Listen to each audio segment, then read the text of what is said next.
Once your iPad is running off of our Jamf management system, you should notice that you have a Teacher Jamf app now on your iPad. Let's open this app up and check out some of its features.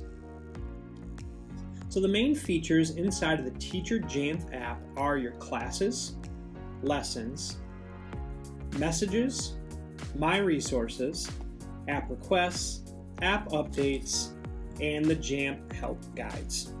Let's go through each of these in more detail.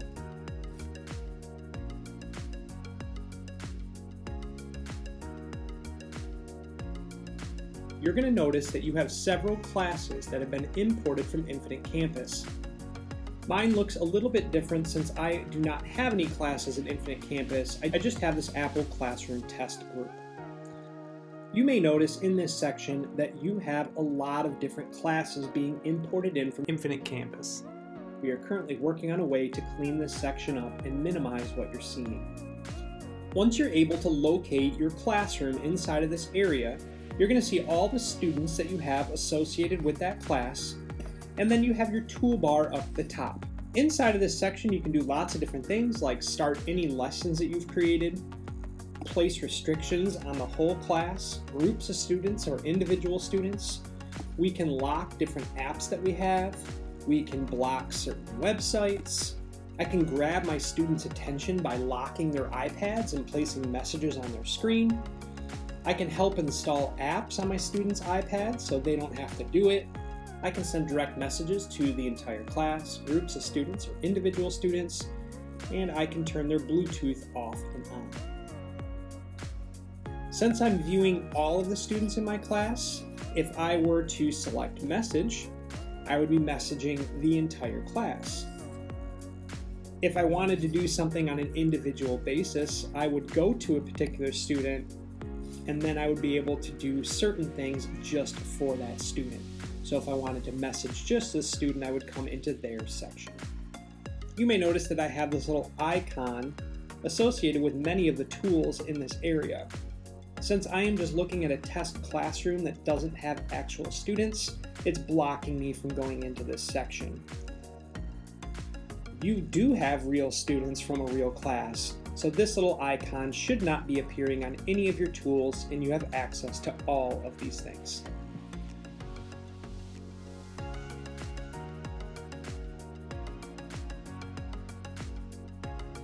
I think my favorite piece of the Teacher Jamf app is this lesson builder. Don't think of this as writing lesson plans or even creating a lesson. Think of this as giving students exactly what they need and nothing else to complete something in your class. Let's open this up and check it out. So since I haven't created any lessons yet, I need to go ahead and select Create Lesson. After you build and save lessons, they would save in this section for you. So I'm going to hit this plus symbol and I'm going to start building my lesson. I do need to give this a name. The description is optional. And now I am able to start giving students exactly what they need. As I start building it, let's start with the allowed apps. I'm going to create a list of allowed apps and then the rest of them are hidden on their iPad. If I open up the edit section, it's going to show any app that is currently available, and you got to make sure that your students actually have the app. For example, let's say I want them to have iBooks for this lesson. Well, if their iPad doesn't have iBooks, they're not going to be able to access it. You got to make sure that it's on there. So for this particular lesson, let's just say they need this 10 frame fill. I need my calculator, and we'll call it good. So I'll go back to Create Lesson, and you can see that these are the allowed apps for this lesson. So when I launch this, the only 3 things on their iPad are going to be iBooks, 10 frame fill, and their calculator. This is a great way to reduce off-task behavior and reduces that temptation of maybe playing some games in class. The next section below your allowed apps is lesson links. And in the lesson links, we're going to be able to create a list of approved websites that our students would be able to access using Safari during my lesson. So let's say I wanted them to only be able to access the Wayland Union website. I would give it a title, I would paste in the URL, and by doing this, this is the only website that they would be able to access in Safari, and they would find that in their favorites section. I can keep adding additional websites and building a pre-approved list ahead of time. So by doing this, students would only be able to go to these certain websites, and they would find them in the favorites section in Safari. Moving just below this area, we have two options. So I could lock in these websites or lock in Safari. I don't want to just lock in Safari because that means my students would only be able to access Safari, and I've already predetermined that I want some apps with this as well. If your students only need to use Safari and nothing else, then this is a great option. But I am going to come down here and lock in these websites. And by locking in these websites, those are the only ones that they can go to. You can also limit what students are able to do based on genre, so I could shut down all social media, I could shut down all gaming, shut down all entertainment. That way I don't have to go through and pre-select every single one of those. You can also do it for other tools that are built into the iPad. I could completely shut down the camera, I could completely shut down the iTunes store. Any of these are options to me. So after you have created your lesson, you've given it a title, we've allowed certain apps, we've allowed certain websites, we can go ahead and hit save, and the lesson is there. If I ever need to edit that lesson, I can go ahead and select this little icon with the three dots. I can also share this lesson out by selecting the arrow in the bottom right-hand corner. When I'm ready to share this lesson with my students, I'm going to go ahead and tap on that lesson. So we can automatically clear this or set it for never. So what that means is once I launch it, the students are in my lesson and I have control over their iPad. Well, if they switch and go to another class, we don't want them locked in there still. So I could go ahead and change this to a certain time frame. So let's say after 45 minutes, the lesson's going to clear by itself, just so I don't forget to do it. I can select which class I'd like it for. Maybe I want it for multiple classes. Maybe I just want it for one class. And when I'm ready, I'm going to go ahead and hit start. And you can see that I have all of my students listed, and it'll show me when students are entering my class and my lesson.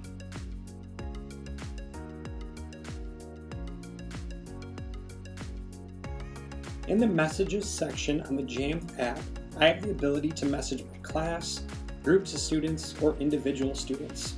Let's check this out. There's a few main features in this section that we want to cover. On the left-hand side, up at the top, you'll notice I have a little box with a pencil icon. This is where I go to select new messages that I would like to create. In here, I can determine which class I'd like to message or which students in those classes I'd like to message. Also on the left-hand side, you'll see any previous messages and conversations that you've had inside of this app. We have the ability to allow replies or to not allow replies. So you can see on the right-hand side, I have mine turned off, which means I can message my students or my classes, but they cannot message me back. Feel free to change this if you'd like. So I have my test class over here on the left-hand side. I'm going to select this class, and I would come down to messages and create the message that I would like them to see on their iPads. So I am going to post a message that says 5 more minutes to work, and this would pop up as a notification, so I don't have to interrupt my class. They can just keep working quietly.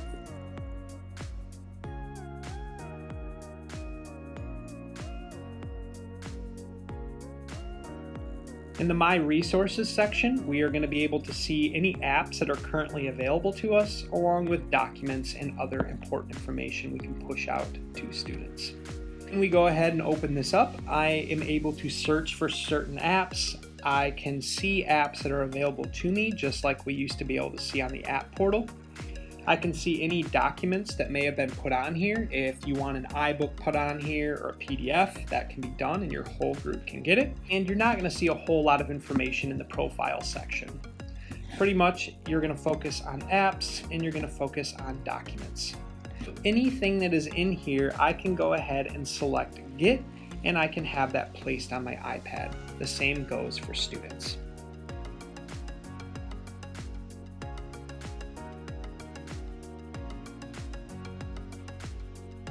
You also have the ability to send an app request that would go to our help desk, where they would review the request and decide whether they can approve it or if they have to decline it.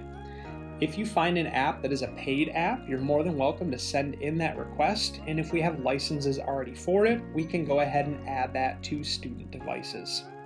So when we open this up, you're going to see currently I have no apps requested. So I'm not going to request apps from here. I'm going to need to go to the actual app store to do that. So I'm going to come up and open up the app store, and I'm going to find any apps that I would like to request. So in the app store, I selected apps at the bottom, and now I have the ability to find the app that I would like me to have, or maybe my students to have. So for this example, I'm going to go ahead and send in an app that I probably know is going to get approved, and I'm going to send in an app that I know probably isn't going to get approved, just so we can see in that app request section and the app status section what that looks like on our end. Let's go ahead and start with YouTube. So maybe I would like me or my students to have YouTube for educational purposes. So I would come up to this export icon, this little box with the arrow, and open it up. I would come down to this Jamf Teacher App.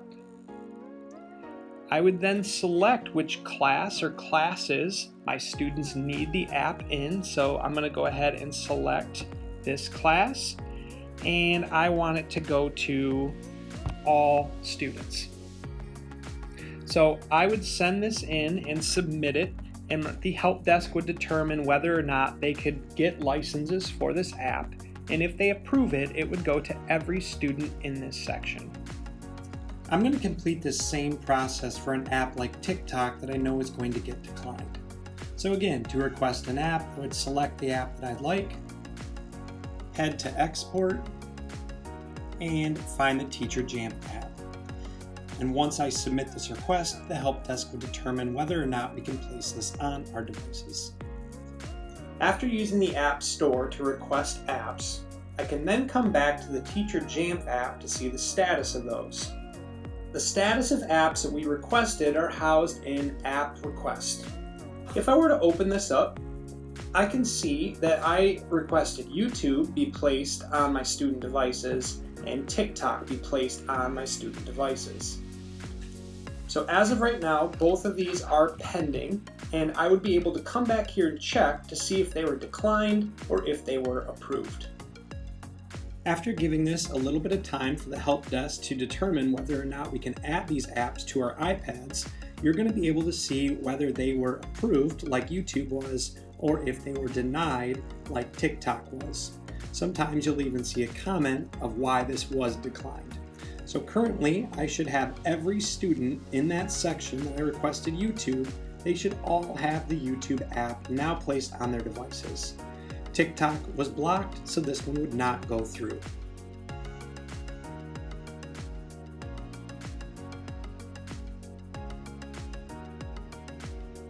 In the app update section, you're going to find any updates that are available for apps that are currently on your iPad. And in this section, I can see that Google Classroom needs an update, Google Docs needs an update, Google Drive needs an update, along with several other things.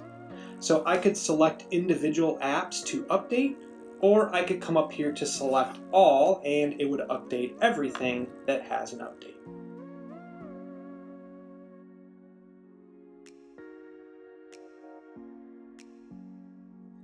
The last section of the Jamf Teacher app is the help guides. And in this section, you're going to find lots of helpful things to walk you through the app and how to use Jamf in the classroom.